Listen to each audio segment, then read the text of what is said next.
C'est passionnant de construire, de développer une entreprise, de recruter des gens, de les voir progresser, d'avoir des nouveaux clients. Donc forcément, ça c'est une passion hyper forte. Et puis tu le fais forcément avec le sourire, même si tu as toujours des difficultés, toujours des moments où ça va moins bien, où c'est plus compliqué. Mais ça reste passionnant. C'est tous les jours. Je trouve qu'une bonne journée, c'est quand j'ai résolu beaucoup de soucis. Parce que c'est quelque part, et tu dois connaître ça aussi, c'est que c'est avoir une entreprise, c'est résoudre des problèmes de transparence complète, c'est-à-dire que tous nos salaires, c'est sur une grille de salaire qui est publique pour tout le monde, y compris pour les personnes qui ne sont pas dans l'entreprise, en fonction de critères objectifs, où on habite, si on a des enfants, notre expérience, etc. On a une confiance très très forte dans toutes les personnes qu'on recrute. Donc tu fais partie de l'équipe, c'est ton entreprise, et donc on n'est pas là pour vérifier ce que tu fais. On te considère comme une personne adulte, on te donne beaucoup de liberté, beaucoup de responsabilités. On regarde pas tes horaires. Si tu veux prendre plus de vacances, tu les prends.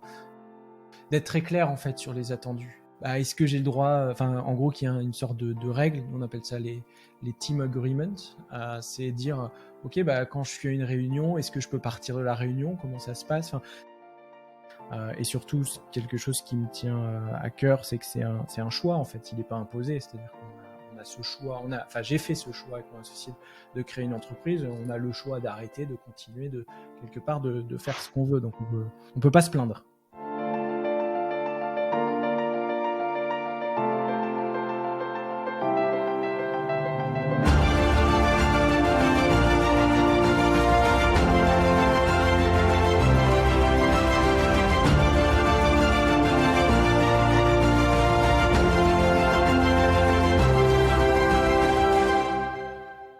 Bonjour et bienvenue. Je m'appelle Charles Briet et chaque semaine, je pars à la rencontre de ceux qui font de leur passion le sens de leur vie. Cette semaine, nous sommes allés à la rencontre d'un passionné de l'entrepreneuriat, Jean-Baptiste Marchand, cofondateur de VP Media, une start-up spécialisée dans l'optimisation et la performance de sites web.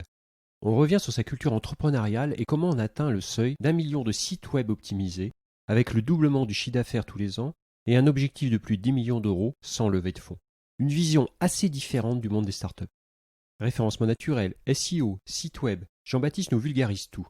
Mais surtout, il nous explique sa conception d'un management libéré, avec des équipes à distance dès la création, et la mise en place d'une culture de la confiance, de la transparence et du bien-être des collaborateurs. On échange sur l'expérience et le service client, et Jean-Baptiste nous livre ses tips, que l'on soit entrepreneur, porteur de projet ou manager, nous allons progresser et apprendre avec cet épisode. Alors, embarquement immédiat avec Jean-Baptiste Marchand. Bonjour Jean-Baptiste Marchand-Ravier, enchanté de t'avoir sur le podcast, fondateur de la startup comment tu le dis alors? WP Media. WP Media, bon c'est bien ça. On le dit, je sais pas comment le disent les gens ou comment vous le dites, chez vous le dites quoi? WP Media, c'est ça? On a un peu de tout, il y a VP Media ou WPM, ça dépend de l'humeur du jour. Et puis, au sein duquel vous avez regroupé pas mal de choses dans l'évolution de l'entreprise. Tu vas nous parler de ça? Parce qu'il y a Ouais. des Rocket, il y a Imagify, il y a pas mal de choses. Donc, je sais pas si c'est des entités à part ou... Une seule entité, on a simplement plusieurs, on va dire 3 produits aujourd'hui dans cette entreprise. D'accord. Ok, tu vas nous parler de ça. Installé dans la région lyonnaise?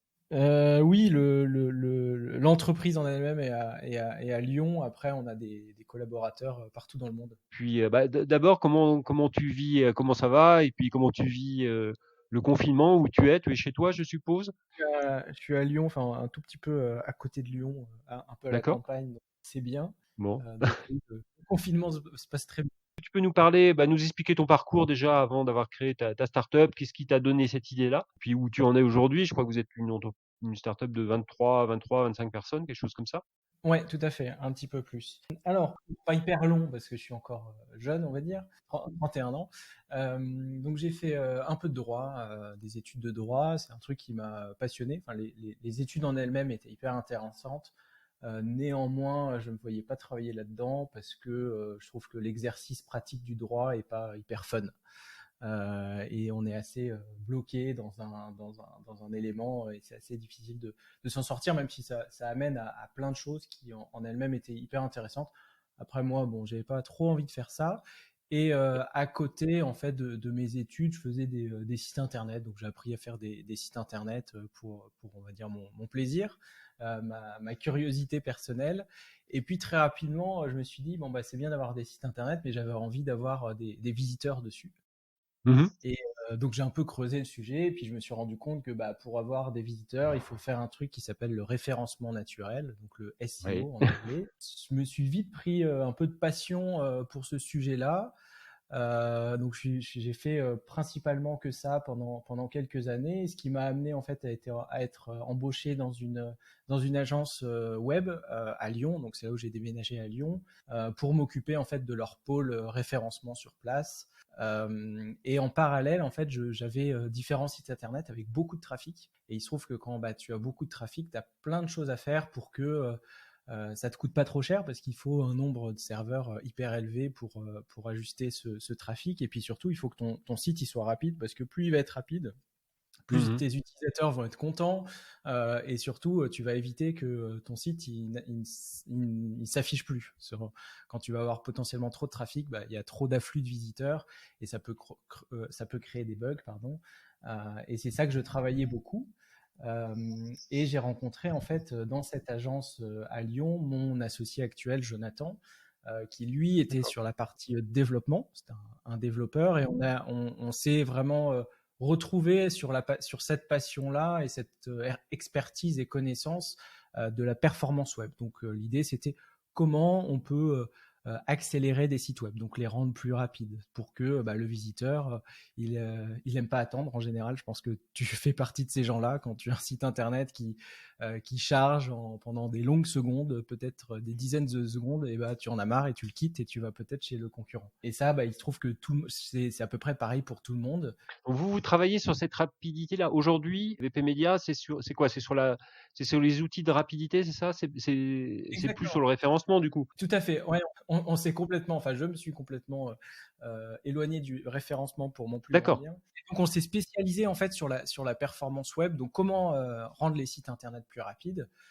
Et donc est venue l'idée en fait avec mon associé de créer un logiciel qui mette en gros toute notre connaissance, toute notre expertise sur comment rendre un site internet plus rapide dans un seul logiciel. Et donc c'est là qu'est né WP Rocket. Donc c'est un plugin. Alors, faut faire un tout petit peu expliquer un tout petit peu ce que c'est. Alors, ce qu'il faut comprendre, c'est que quand tu crées un site internet, alors, je crois que le tien, tu l'as fait avec Wix. Mais donc, quand tu crées un site internet, tu as plusieurs solutions. En fait. Ouais. Soit tu peux le coder manuellement, mais c'est ce que font très très peu de gens. Soit tu utilises des outils. Donc, tu peux avoir Wix, c'est un autre outil qui est hyper connu qui s'appelle WordPress. Qui est l'outil le plus connu, le plus utilisé. Ça représente plus de 35%, je crois, du web, donc ce qui est absolument énorme en termes de nombre de sites internet. Et donc nous, on s'est spécialisé en fait pour faire un produit autour de WordPress. Donc notre produit, le premier WP Rocket, donc qui permet d'accélérer le temps de chargement des sites internet, vient se greffer sur WordPress.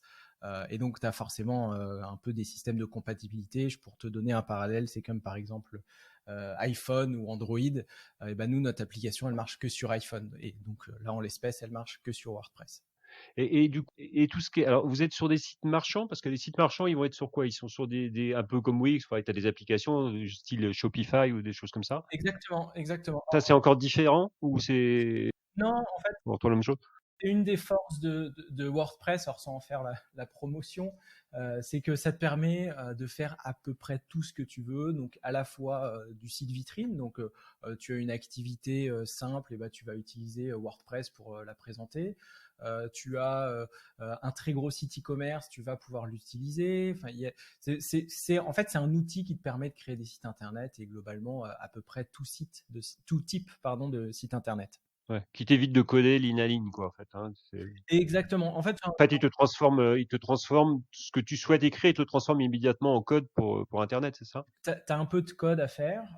Néanmoins, c'est simplifié en fait. C'est une espèce de bibliothèques qui viennent que tu n'as pas à recoder l'ensemble des logiques. Par exemple, ça va automatiquement gérer tes utilisateurs, gérer l'envoi de mails, etc. Et après, tu peux personnaliser tout ce que tu veux. Et donc, ça peut être à la fois en gros, tout inclus, où toi, tu es un personne qui ne connaît pas forcément le développement, le code, bah, tu peux installer les outils comme le nôtre. Et puis après, si tu es vraiment développeur, tu peux aussi le personnaliser de façon hyper avancée, quoi. Ouais, parce qu'en fait, quand tu crées un site, ça va être l'accumulation. Alors surtout sur des boutiques en ligne, c'est l'accumulation d'images, l'accumulation de pages qui fait que tu vas créer beaucoup plus de référencement naturel d'ailleurs. Mais du Mm. coup, ton site, il devient de plus en plus lourd, c'est ça en fait. Ouais, alors t'as plein de choses qui fait que ton site peut être lourd, mais alors t'as un exemple, ça peut être les images. Plus tu vas Mmh. mettre d'images, plus c'est d'éléments en fait à charger sur ton site, plus tu vas avoir des animations, des couleurs, des choses comme ça. Et puis la façon dont il va être codé, ton hébergeur, parce qu'en fait ton site, on parle beaucoup de cloud, mais en vrai ton site il est en général sur un serveur physique, donc dans un ordinateur très spécifique. Mais si l'ordinateur il n'est pas forcément bien configuré, bah, ça peut être lent. Donc nous on met en place en fait tous des systèmes automatisés qui vont accélérer un petit peu tout ça. Je pense que Wix a dû mettre un plugin comme ça dans leur application. Parce que c'était en fin d'année, je crois, ils nous ont envoyé une communication en nous disant que voilà, ils avaient une nouvelle version et qui faisait que ton site allait s'ouvrir 10 fois plus vite qu'avant et, et il allait être beaucoup plus rapide. Donc je pense que ça doit être à peu près la même solution, non? Ou quelque chose d'approchant, je sais pas. Possible. Alors la différence, c'est que Wix est un peu plus fermé comme outil, donc c'est la société Wix qui implémente ça, à la différence de WordPress, qui est un outil open source, donc en gros n'importe qui, entité, entreprise, personne, Mm, pardon, va pouvoir créer son outil directement dessus. Mais oui, Wix a dû faire ça parce que c'est un sujet, même si c'est un peu invisible, c'est un sujet vraiment fondamental de la performance web. Quand on a un site internet, c'est quelque chose qu'on va très rapidement regarder parce que c'est lié au référencement et tu as forcément envie d'avoir plus de trafic sur ton site. Ah, si on revient à la genèse de VP ou WP, c'était quoi? Tu voulais toi créer ta boîte dès le départ? Tu voulais être entrepreneur ou tes parents étaient entrepreneurs peut-être? Ou Non, c'est arrivé un peu comme ça? Ça a été quoi le point de départ? Alors, il n'y a pas eu réellement de point de... Enfin, c'est assez intéressant parce que c'est un peu mélangé. À titre personnel, depuis quasiment aussi loin que je m'en rappelle, j'ai toujours eu envie de créer quelque chose. J'ai toujours eu la Ouais. curiosité. Je m'étais toujours dit, moi, j'aurais mon entreprise. Je suis une personne, on va dire, assez libre. Et je suis assez attaché à la liberté. Pour moi, c'était vraiment un des symboles de la liberté, c'est l'entrepreneuriat. Néanmoins, ce projet-là est un peu arrivé par hasard. En fait, c'était vraiment ce qu'on appelle, pour les anglicismes, un side project, donc le petit truc que tu fais à côté. Donc, on a lancé ça avec mon associé, mais sans aucune prétention. C'était simplement de se dire, ah voilà, on avait cette difficulté, nous, à trouver une solution qui nous plaise, alors qu'on était, on va dire, experts sur le sujet. On se disait, bah, les personnes qui ne connaissent pas vraiment, ça doit être un enfer pour elles. On va essayer de faire quelque chose de très simple, qui est fonctionnel, avec un bon support, et puis on va le mettre en ligne, on va le vendre et on va voir comment ça marche. Mais on avait zéro plan en tant qu'entreprise, aucune, on va dire, vision, si ce n'est une vision très, très ferme sur le produit. Mais sur l'entreprise, il n'y en avait aucune. Et puis bon, finalement, ça a hyper bien marché. Alors, ça n'a pas été magique, il y a eu beaucoup de travail, beaucoup d'investissement dessus. Et puis, on a transformé ça en entreprise. D'accord. Donc vous êtes partis à deux au départ? Vous étiez à deux dès le départ ou tu as commencé tout seul? Il est venu après, ton associé ou... On était trois associés, on n'est plus que deux aujourd'hui. Il y avait eu un petit conflit avec le troisième associé, mais donc on était, on va dire, deux cœurs, et puis on s'est toujours développé à deux, et puis bon, après on a recruté parce que forcément il y a plus de travail et une équipe à mener. Et ton business model, c'est quoi? Alors, tes clients, c'est du B2C, c'est du B2B, tu t'adresses à qui? C'est la beauté et la difficulté de notre business, c'est que n'importe qui a un site internet. Et donc, Ouais. on a chez nos clients, ça va être à la fois, je sais pas moi, la pizzeria du quartier qui a son site internet pour mettre son menu et puis qui nous utilise, à des énormes groupes de presse, Qu'est-ce qu'on a vu? Il y a des sites d'équipes de football nationales, des choses comme ça. Pour nous, en fait, ça change pas grand-chose parce qu'on a un business model de produit, donc on vend au même prix en fait un produit, une licence. Et donc quelque part, que ce soit un tout petit site ou un site énorme, nous on produit le même service et on vend la même chose. Donc là, c'est un plugin en fait que tu installes sur ton site. Et donc vous vendez la licence en fait, vous vendez une licence, le plugin en fait. WP Rocket, c'est ça, on vend la licence et on vend surtout du support et des mises à jour. Réellement, c'est ce qu'on vend, c'est le support et les mises à jour parce qu'on est dans ce qui s'appelle la philosophie open source. Donc nous, le code qu'on délivre est complètement libre, il est accessible par n'importe qui, il peut être utilisable et copiable par n'importe qui. Et nous, ce qu'on vend réellement, c'est les mises à jour et le support. Et donc c'est un système d'abonnement en fait où tu vas avoir 1 an de support et de mise à jour. Et tu peux repayer avec une réduction pour bénéficier de ce support et de ces mises à jour. Ouais, ce qui vous permet de fidéliser les clients derrière et de les garder, quoi. Alors, est-ce que ça a une incidence sur le référencement Ouais, en fait, la logique, je trouve, une belle vision de Google. Eux estiment en fait que tout ce que tu fais qui est bien pour l'utilisateur, ils vont le mettre en avant. D'accord. Et c'est assez simple de voir que quand un site est lent, c'est pas agréable. L'expérience utilisateur est mauvaise. Si ça met à chaque fois 5 secondes pour charger des pages, quand tu achètes un truc, tu sais pas où ça en est, etc. Eux vont pénaliser en fait les sites qui sont lents. Et là, vous êtes parti. Donc, vous êtes parti à 3, après vous avez monté progressivement. Donc, c'est quoi, 2014, ça fait quoi, 5 ans? Un peu plus, on a créé en 2000, début 2015 en fait l'entreprise. Donc là, ça fait 6 ans. J'ai vu presque 1 million de sites. Ouais, un petit peu plus d'1 million. Donc on a une proche de 1 million 100. Il y a exactement 1 million 75 000. Je sais pas si tu avais ça en tête quand vous avez créé le plugin, vous vous êtes dit, on va arriver à 1 million de sites de plugins vendus. On l'aurait pas cru quand on s'est lancé parce que c'est vrai que c'était pour nous pas forcément. En plus, on n'avait aucune expérience entrepreneuriale à proprement parler. Et donc on a vraiment lancé ça en se disant bon, on essaye, si ça marche tant mieux, puis on verra. Ouais. Peut-être ça va nous permettre d'en vivre. Et puis en fait, un petit peu plus que ça. Et du coup, la vision et la culture d'entreprise, elle s'est créée au fur et à mesure, je suppose. Ouais, nous, elle est assez forte. Je pense qu'il y a eu un point vraiment révélateur et on va dire générateur de cette culture, même si elle vient aussi de plein de choses. On est parti avec mon associé en fait 3 mois dans la Silicon Valley, Mhm. environ 1 an après le lancement de notre produit. L'idée, elle était diverse. Elle était de progresser en anglais parce qu'on commençait à se lancer sur le marché international et notre niveau d'anglais était correct mais pas terrible. Ouais. Donc il fallait qu'on améliore ça et la méthode un peu dure de se dire on Une y petite va. immersion. Exactement, ça aide. Deuxième point, on s'est dit, bon, bah, il se trouve que toutes les startups qui cartonnent, elles viennent de là-bas, ou la plupart, et elles ont un truc, on trouvait qu'elles avaient un truc en plus, et on voulait comprendre comment ça fonctionnait.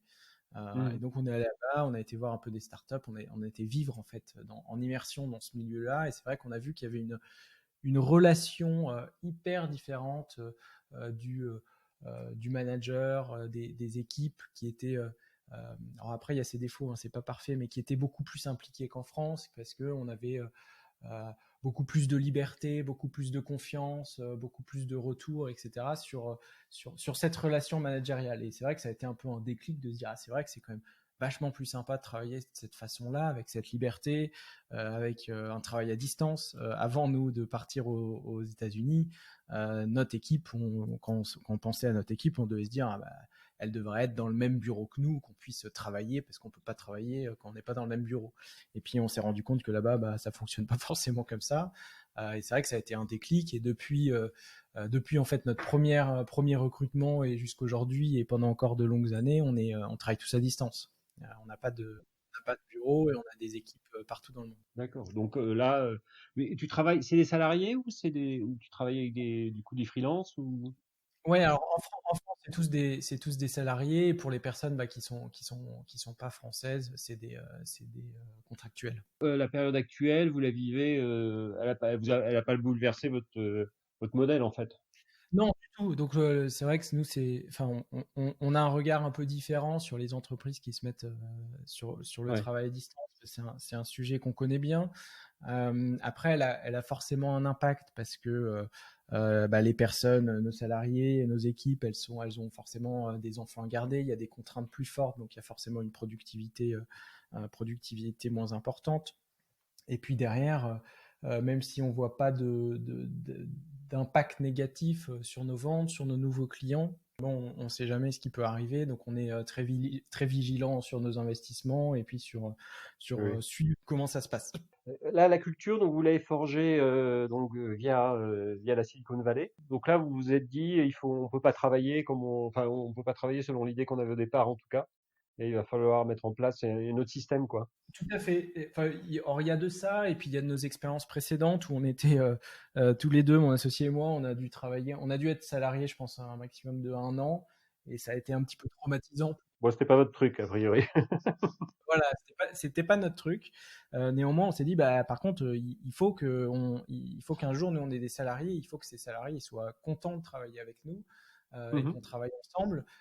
Et comment on peut faire pour qu'ils soient heureux et comment on peut un peu réécrire cette relation avec nos salariés, nos équipes, pour que ça se passe bien, qu'ils soient contents de travailler, qu'ils soient pas autant traumatisés que nous. Et donc, c'est pour ça qu'on a mis plein de choses en place chez nous, notamment un système de transparence complète, c'est-à-dire que tous nos salaires, c'est sur une grille de salaire qui est publique pour tout le monde, y compris pour les personnes qui ne sont pas dans l'entreprise, en fonction de critères objectifs, où on habite, si on a des enfants, notre expérience, etc.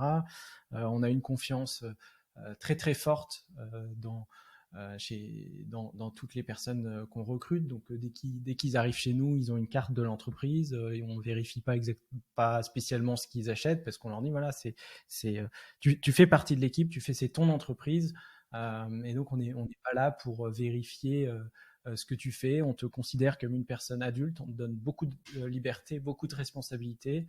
On ne regarde pas tes horaires. Si tu veux prendre plus de vacances, tu les prends.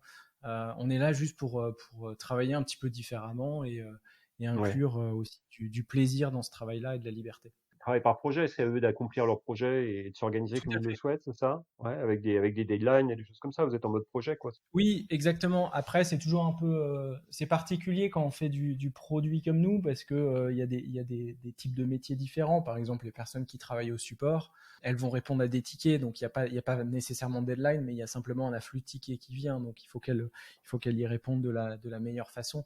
Les développeurs, ils vont avoir des deadlines. Le marketing, ça va être un peu différent, donc ça dépend Mhm. vraiment du.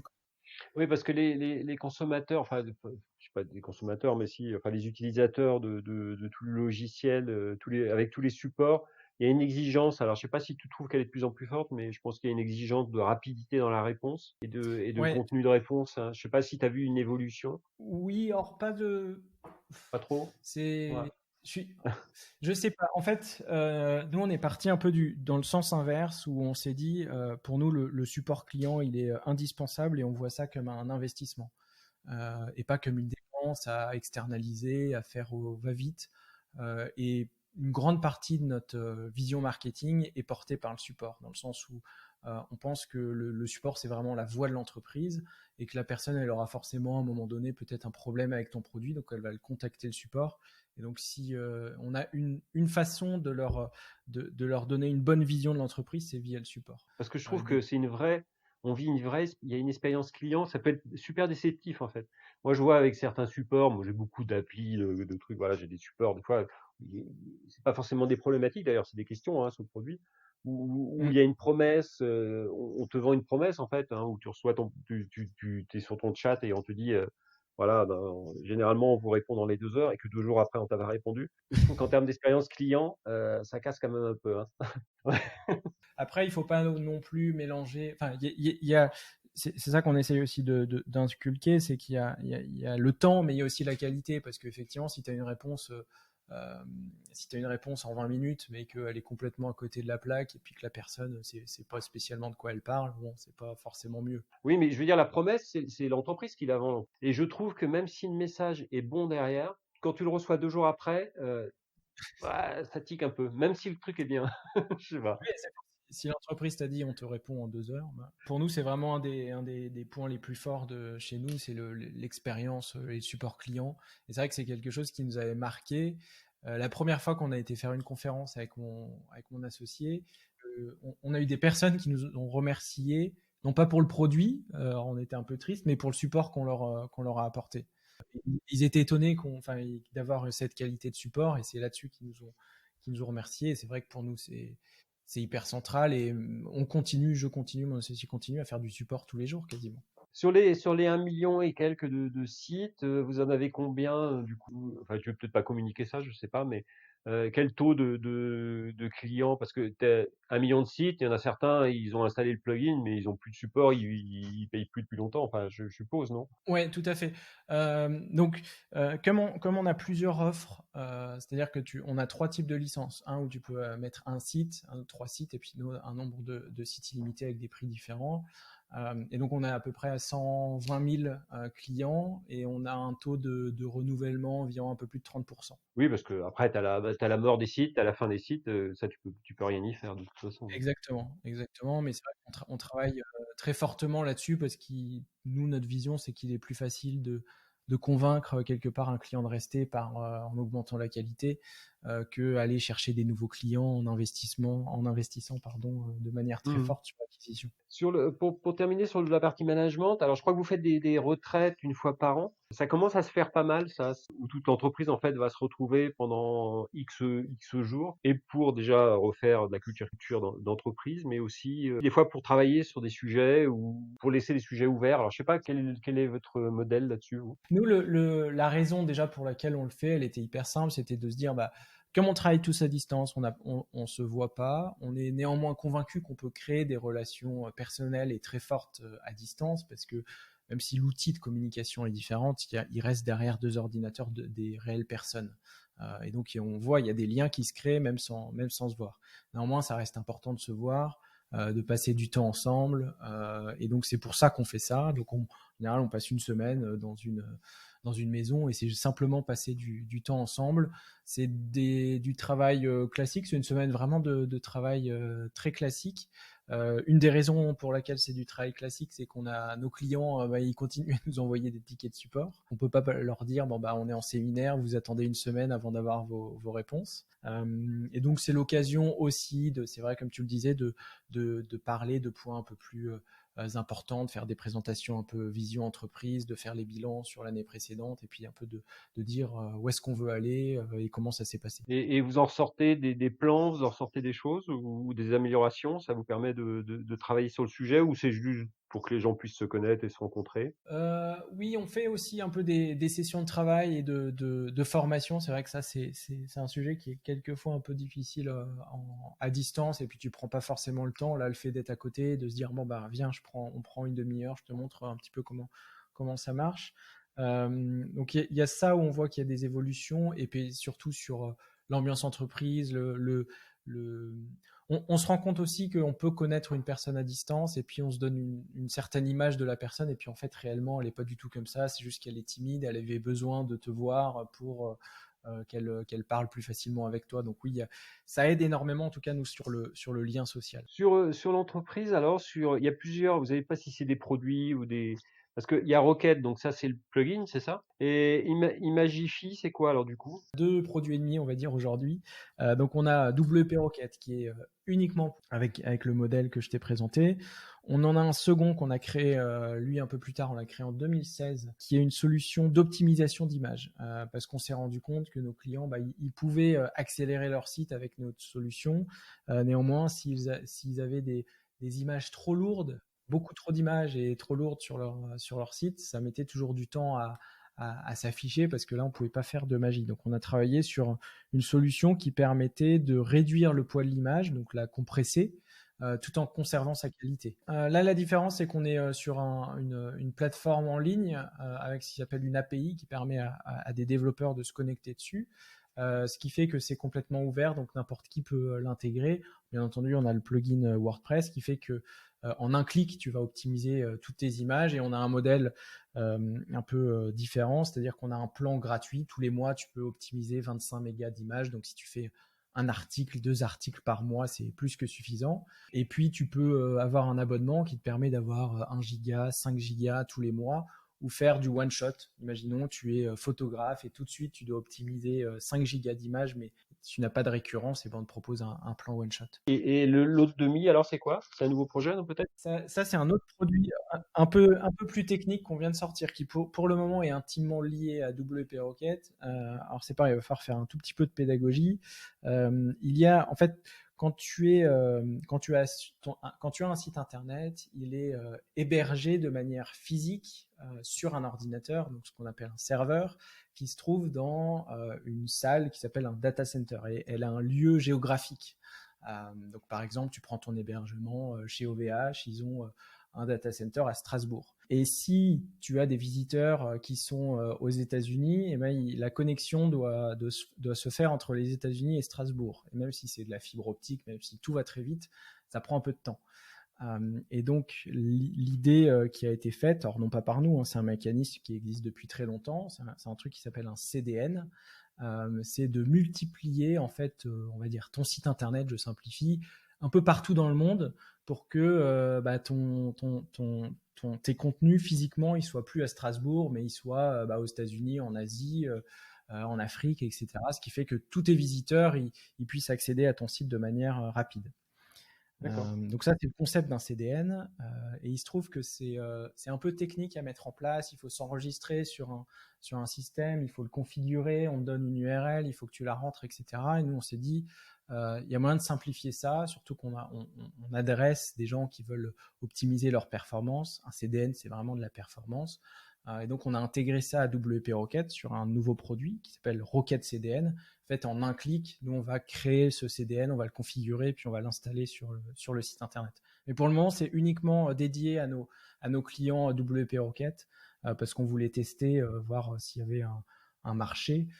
Et puis l'idée, c'est de l'étendre en dehors. Ok. Et votre croissance, alors vous êtes sur une croissance importante, mesurée. Comment vous accompagnez votre croissance? Vous avez fait des levées de fonds, non? On est en autofinancement. Ce qu'on dit souvent, c'est qu'on lève des fonds auprès de nos clients et ils sont contents. Je suis pas fondamentalement anti-levée de fonds. Il y a des entreprises qui en ont besoin. Nous, on n'avait pas spécialement besoin. On s'était dit, bon, il faut qu'on crée quelque chose qui puisse être vendu. Ça aurait pu nous aider potentiellement.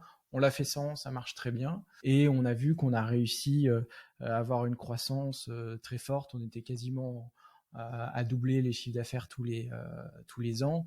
Là, bah, chaque année, ça devient un petit peu plus dur, parce que passer de 200 000 euros à 500 000 euros, c'est facile. Mais là, en 2019, on a fait à peu près 4 millions et demi. Passer de 4 millions et demi à 10, c'est un peu plus complexe, mais on y travaille. Ouais, ouais. Et c'est là où tu aurais besoin peut-être ouais, je sais même pas. Parce que quelle est la question en fait? T'as besoin de quoi, toi? C'est des clients en fait. Ouais, tout à fait. Faut que t'ailles taper des pays étrangers peut-être ou. Bah, c'est déjà le cas. La France, c'est un marché assez minoritaire chez nous. Le plus gros, c'est les États-Unis. Et dès le début, on a fait ce choix-là de taper en fait un marché international. Ce qui est, nous, bah, le travail qu'on a fait, c'est qu'on a fait très tardivement du marketing. Mhm. Ça fait à peu près un an et demi qu'on en fait un peu sérieusement, mais donc c'est assez tard. Et donc c'est le gros sujet, c'est l'acquisition, comment on arrive à acquérir des nouveaux clients, tout en développant de manière très forte notre produit, parce qu'on est intimement convaincu que pour nous, le meilleur moyen d'acquérir des clients, c'est simplement de travailler son produit, d'avoir le meilleur produit possible, d'avoir le meilleur support possible. Et puis après, pour le marketing, alors c'est pas forcément facile, mais c'est quand même beaucoup plus facile quand tu as un excellent produit. Vous avez fait un crash test un peu. Mon interrogation, c'est de me dire, vous êtes monoproduit. Quel pourrait être le risque pour vous qu'une solution comme ça soit intégrée directement ou qu'il y ait des nouvelles, je sais pas, des nouvelles ressources qui permettent de se passer de ce produit-là? Vous y avez réfléchi, je pense? Oui et non. Enfin, ce qu'on a vu, c'est qu'il y a de la concurrence en fait qui vient, qui vient et qui va, sans trop Ouais. sans que ce soit problématique, parce que vraiment le marché est immense. C'est le marché des sites web. C'est des milliards et des milliards de sites. Après, effectivement, si WordPress en lui-même intégrait nativement notre solution, ça pourrait être problématique, même si quelque part ce sera jamais le cas. Enfin, c'est quelque chose qui est vraiment différent et qui a des choses très spécifiques qui peuvent pas réellement intégrer, parce que ça peut créer des bugs, etc. Donc on n'est vraiment pas inquiet sur le Ouais. sujet-là. Et puis c'est pour ça aussi qu'on cherche à pas faire qu'un produit, pas une seule technologie, à diversifier. Ouais, parce que là, le danger, il est là quand même, hein, quelque part. Et en ce moment, alors, est-ce que ça a eu une incidence sur votre business déjà, la période actuelle? Je pense pas qu'il y ait beaucoup de créations de. Là, j'ai entendu ce matin à la radio, ils disaient que les créations s'étaient écroulées complètement de 70 ou 80%, ce qui est à peu près normal, les créations de boîtes. Donc, je pense que les créations de sites, alors, il y a des gens qui se retrouvent chez eux aussi, donc ils pensent peut-être différemment leur business et ils se mettent peut-être à créer des sites, je sais pas. On a vu une petite baisse, enfin une petite significative baisse pendant une semaine et demie, étonnamment en fait à l'annonce du confinement en France. C'est vrai qu'on a eu une semaine et demie où on a commencé à se poser des questions parce qu'on voyait que les nouveaux clients étaient un peu plus faibles qu'avant. Mhm. Euh, et donc la croissance moins forte, sans qu'on ait vraiment une grosse réduction. Et puis naturellement, en fait, c'est repris. Donc aujourd'hui, on a un impact, on va dire quasi nul ou nul sur la croissance D'accord. qui est maintenue. Donc c'est une très bonne chose et ça nous convainc sur aussi le fait que notre produit est très bon parce que les gens en ont besoin. C'est pas un produit accessoire. Et tu en fait as trouvé aussi un truc, c'est que on voit une augmentation très forte des ventes le week-end, ce qu'on n'avait pas du tout avant. Enfin, on avait des ventes le week-end, mais qui étaient plus faibles. Et là, on voit vraiment une augmentation des ventes le week-end. Donc, bon, c'est certainement des gens qui se disent, bon, bah, c'est vrai qu'il y a plein de choses à faire en ligne. Je vais essayer de lancer mon site internet. Et je pense que ça doit être en partie grâce à ça. Où ils lancent leur site, où ils se penchent un peu sur leur site peut-être, et ils se disent Aussi, ouais. comment on pourrait, tout ce qu'on voudrait faire, mais que tu reportes un peu dans le temps des fois. Non, oui, je pense que c'est ça, c'est que les gens prennent du temps pour faire toutes les choses qu'elles avaient dit, bon, bah, j'améliorerai mon site quand j'aurai du temps, et puis là, il se trouve qu'on a du temps. Donc pas trop d'incidence, tu as des gens qui travaillent dans le monde entier. Oui, tout à fait, ouais, on est vraiment partout, donc on en a en France, bien évidemment, mais on en a aux États-Unis, au Canada, en Amérique du Sud, un peu de partout. En termes de manière de travailler, il y a vraiment zéro impact. Après, bah, là, on a 2 personnes qui, a priori, ont été infectés. Donc c'est vrai que c'est des sujets un peu complexes. Et donc ça a un impact. Et puis les personnes qui ont leurs enfants chez eux, c'est plus difficile. Tu avais un peu le pied sur la productivité. Oui, et puis on a toujours essayé en premier lieu d'être humain. Ce que je dis souvent quand je recrute les personnes, c'est OK, on est une entreprise, fondamentalement, on est une personne morale, donc une chose, une boîte. Néanmoins, faut pas oublier que dedans, il y a des vraies personnes qui la créent, qui la font évoluer. Donc on est fondamentalement des humains et donc faut qu'on se traite comme des humains et pas de façon robotique. Alors vous faites du management à distance déjà. Quels outils vous utilisez de management à distance? Vous avez dit, vous faites des réunions, je suppose, régulières. Il y a beaucoup de Slack, qui est un outil que tu dois connaître. Donc c'est pour ceux qui connaissent pas, donc c'est un outil de chat interne. Donc c'est là où on a vraiment absolument toutes nos discussions, à la fois individuelles et puis en groupe sur des sujets, sur des thématiques. On essaye de faire assez peu de réunions. On est assez convaincu que très souvent les réunions peuvent être évitées et surtout le fait qu'on travaille tous à distance dans des lieux géographiques différents avec des time zones différents fait que de toute façon c'est assez complexe et on privilégie ce qu'on appelle la communication asynchrone. Mhm. Donc beaucoup d'écrits en fait. On a une culture écrite très forte. Et donc on a un blog interne, une documentation interne où on écrit en fait tout ce qui se passe dans l'entreprise, ce qui nous aide énormément.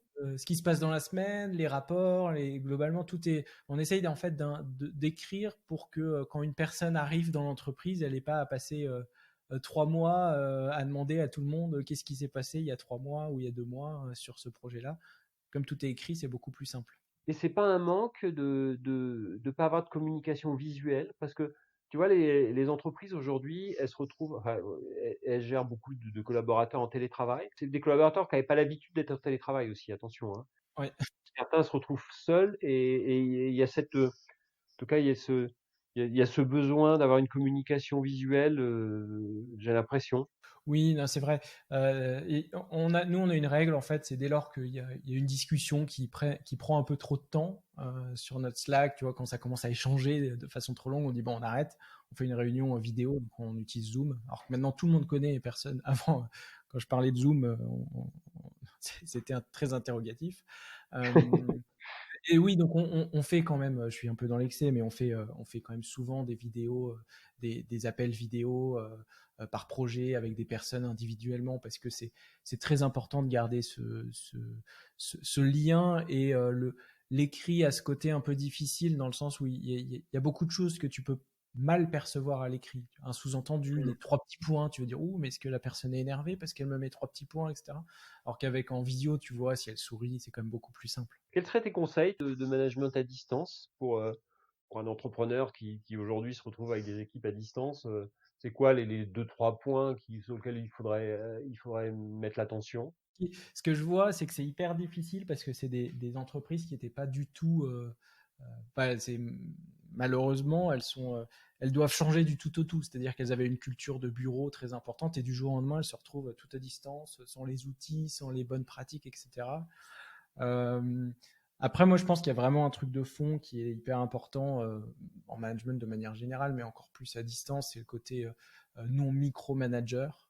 Parce que je pense déjà de visu, c'est difficile, mais si en plus c'est à distance, c'est encore plus compliqué.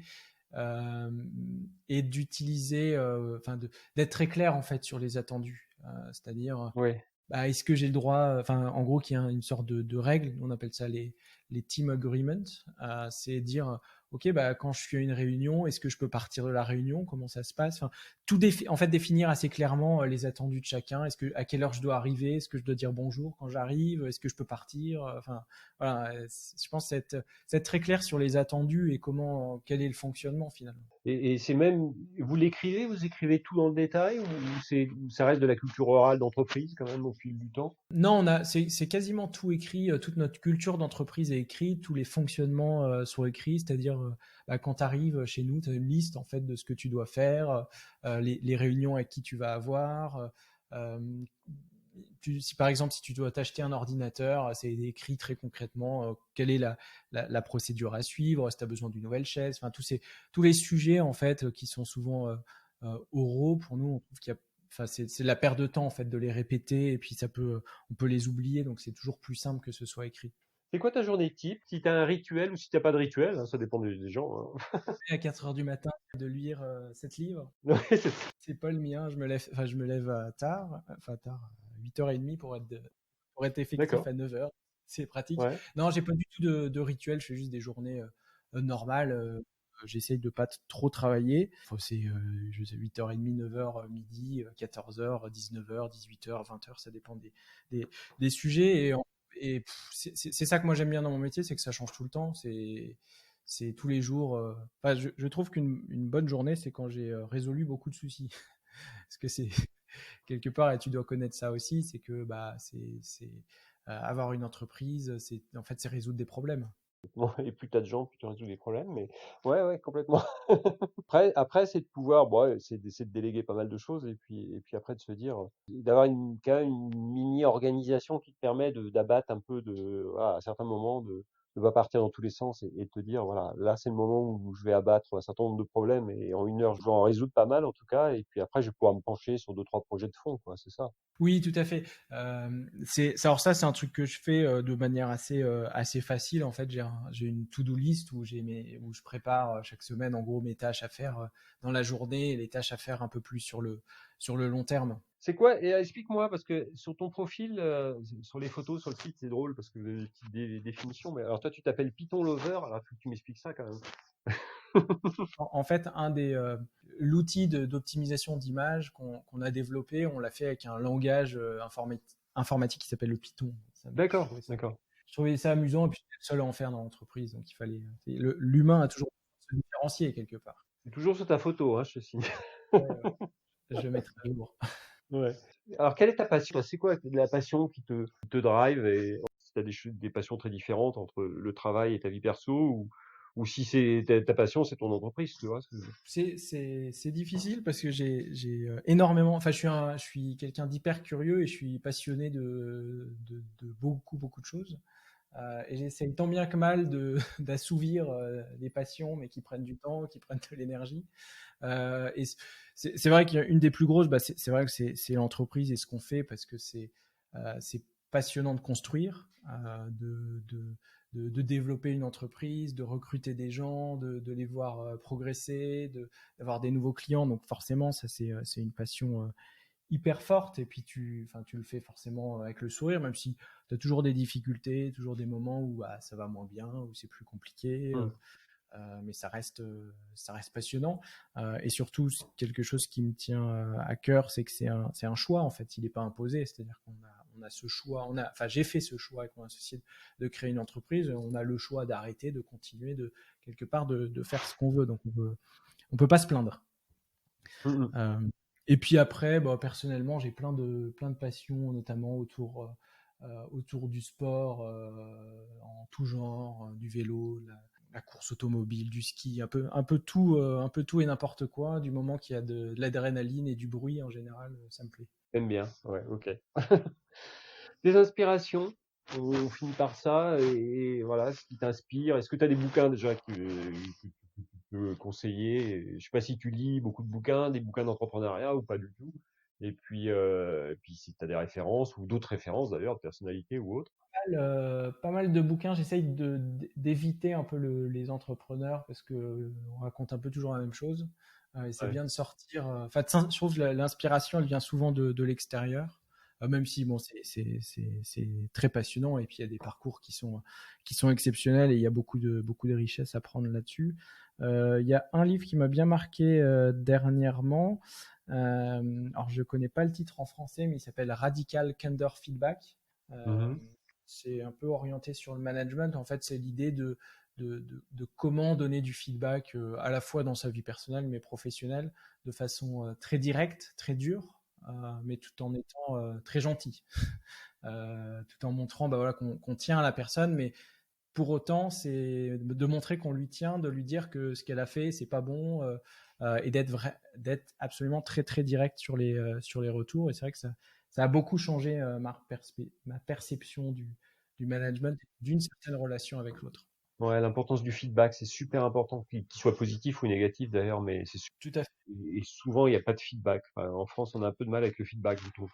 Et qu'il faudrait vraiment progresser là-dessus, parce que moi, je leur dis, je fais beaucoup de coaching et d'accompagnement sur le management, et le feedback, ça reste, et du one-to-one, quoi, mais ça reste super important, quoi. Souvent, en fait, tu es dans une situation où tu es on va dire, à la fin d'une relation avec une personne, ou on va dire avec un salarié, et puis tu lui dis un petit peu tout ce que tu voulais lui dire mais t'as pas fait ça, et la personne va dire ouais, mais pourquoi tu me l'as pas dit? J'aurais pu progresser, j'aurais pu. Et c'est vrai que ça, c'est un truc qu'on manque souvent beaucoup, en fait. On a peur un peu de blesser la personne, donc on va ronchonner dans son coin, et pas lui dire qu'elle a mal fait les choses. Alors l'idée, c'est pas de la blâmer ou autre, c'est simplement d'exprimer ce que nous on ressent, en fait. Ouais, plutôt que d'attendre l'entretien annuel de fin d'année, où tu as le manager qui déballe tout pendant 1 heure. C'est exactement ça. Et je trouve qu'il y a pas, le salarié progresse pas, c'est pas là qu'il va progresser, en tout cas. Alors si, on va en donner une autre inspiration. Il y a Jonathan Lefebvre qui travaillait chez Captain Train. Je ne sais pas si tu connais cette boîte. Complètement, ouais. Et donc, il a écrit un bouquin sur le service client, justement. Je l'ai sur mon bureau. Bon, c'est bien. Et ce qui est un super bouquin qui, ça nous a quelque part rassuré, enfin pas rassuré, mais montré qu'on était aussi dans cette bonne voie. Et puis c'est une super personne qui a des très bons projets. Tu vois, quand je te parlais d'expérience client tout à l'heure, c'est exactement ça, quoi, parce qu'on est dans cette veine-là. Et je trouve qu'il y a plein de tips. C'est super intéressant, ce livre. C'est un livre qu'il faudrait offrir plus souvent, d'ailleurs. Oui, qui doit être imposé déjà à beaucoup de dirigeants d'entreprises, et puis à beaucoup d'entreprises en elles-mêmes. Ouais, complètement. Bon, je te remercie. Est-ce que tu voulais ajouter quelque chose peut-être sur la période actuelle, ou sur vos projets, ou sur autre chose que tu aurais communiqué? Non, simplement te remercier pour l'invitation, et puis pour cet échange qui était hyper intéressant, et qui permet de réfléchir sur des sujets, et puis de progresser, et puis de faire progresser les autres, peut-être. Bon, c'est le but, hein, c'est de partager les bonnes pratiques de tout le monde. Je trouve ça bien. Je trouve ça bien. Bon, je te remercie Jean-Baptiste, et puis je te dis à bientôt. Et puis quand je passerai dans la région lyonnaise, j'essaierai de passer te voir. Bon, merci à toi en tout cas, à bientôt. De rien, à bientôt, ciao. Notre voyage en embarquement immédiat est maintenant terminé. J'espère que cet épisode vous aura plu et inspiré, que ce soit pour vos projets actuels ou futurs, et vous aura donné envie de vivre votre passion. Pensez à vous abonner sur le site du podcast et sur vos plateformes préférées et de noter avec un commentaire nos épisodes. À très bientôt pour un nouvel épisode et le partage d'une nouvelle passion. Et n'oubliez pas, l'impossible n'existe que parce que nous n'essayons pas de le rendre possible. Mike Horn. C'était Embarquement immédiat, tout un monde de passionnés.